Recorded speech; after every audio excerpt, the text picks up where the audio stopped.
Alright guys, so today we're going to talk about the eyes. And if you think about the eyes, the main job of the eyes are to convert light into a signal that the brain can understand, such as an action potential. So whenever you take a stimulus, in this case the stimulus is light, it's energy in the form of light, little photons of light, little particles of light. And we need to convert that into a language that the brain can understand. So whenever you have a stimulus, all right, well, first off, this lecture is about eyes. Whenever you have a stimulus, and we need to convert that into a signal that the brain understands, such as an action potential, this process is called transduction. And this process is accomplished, in this case, by a special type of receptor that is kind of dedicated to converting light energy into action potentials. And we've talked about this. This receptor in this case is called a photoreceptor. Okay, and that's what's in the eye. That's what does the work of it.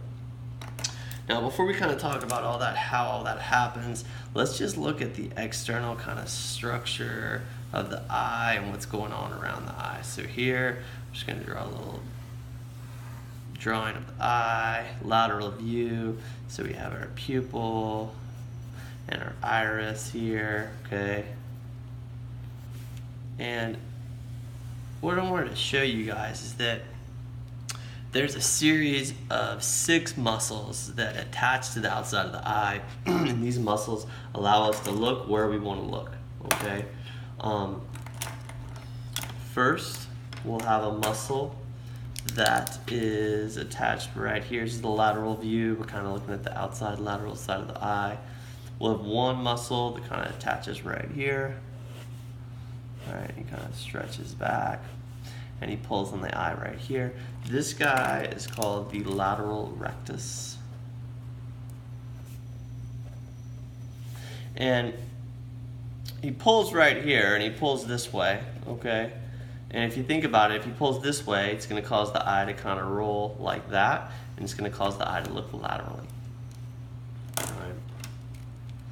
On top of the eye, we have a muscle. It kind of inserts right there and then stretches backwards. This guy is called the superior rectus.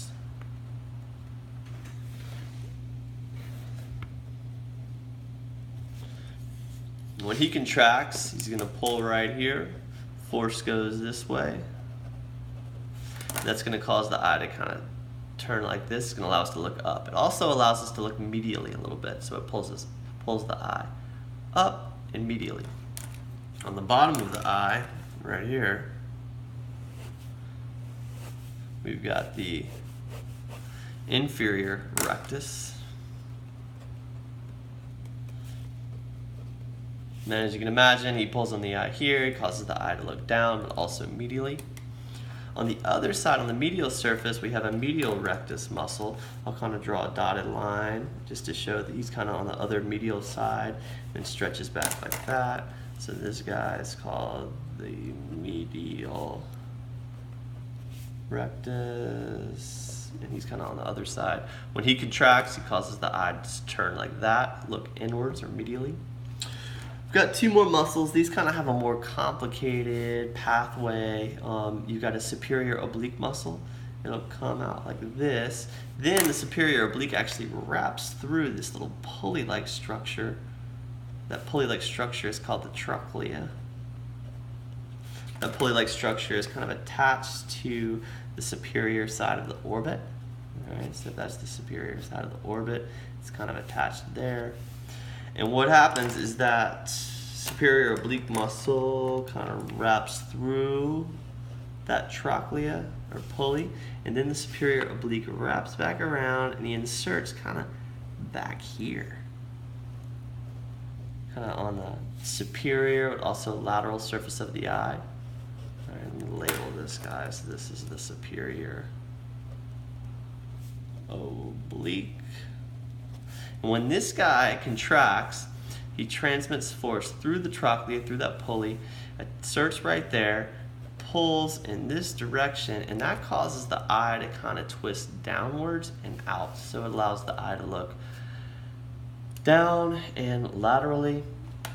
Our last eye muscle is called the inferior oblique. He kind of, his origin is on the medial surface of the orbit, and then he wraps underneath the eye and he kind of attaches back here.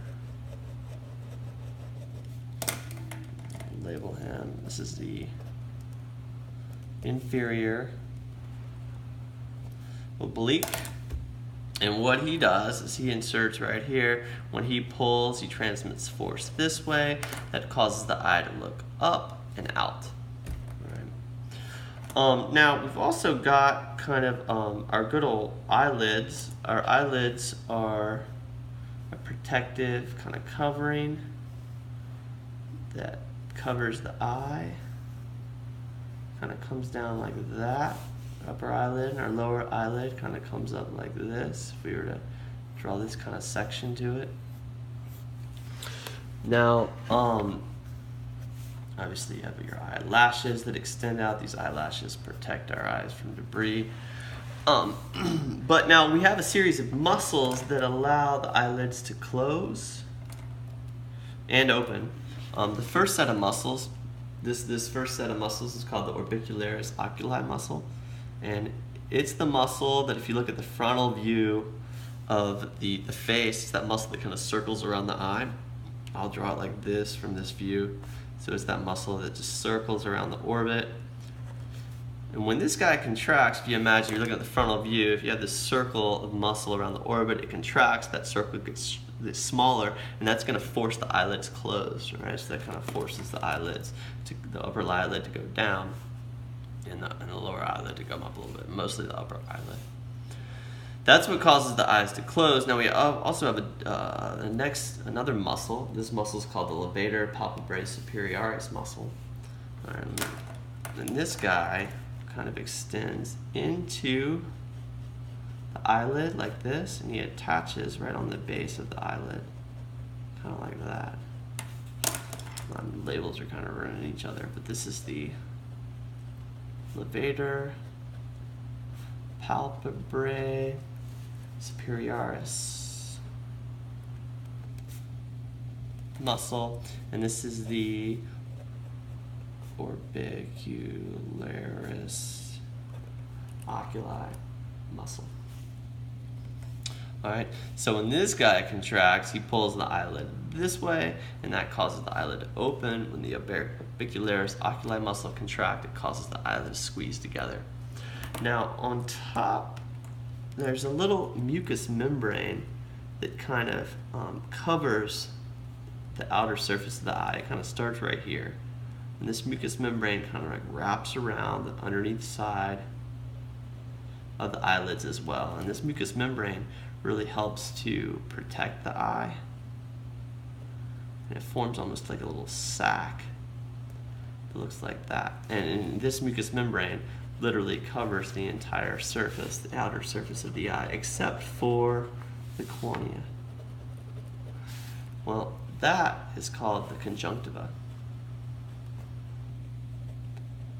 Conjunctivitis is when this mucous membrane gets inflamed or infected. That's what causes pink eye. All right, but it's a mucous membrane that covers the eye except for the cornea and protects it. Also provides a nice smooth surface for the eye to kind of rotate around underneath the eyelid.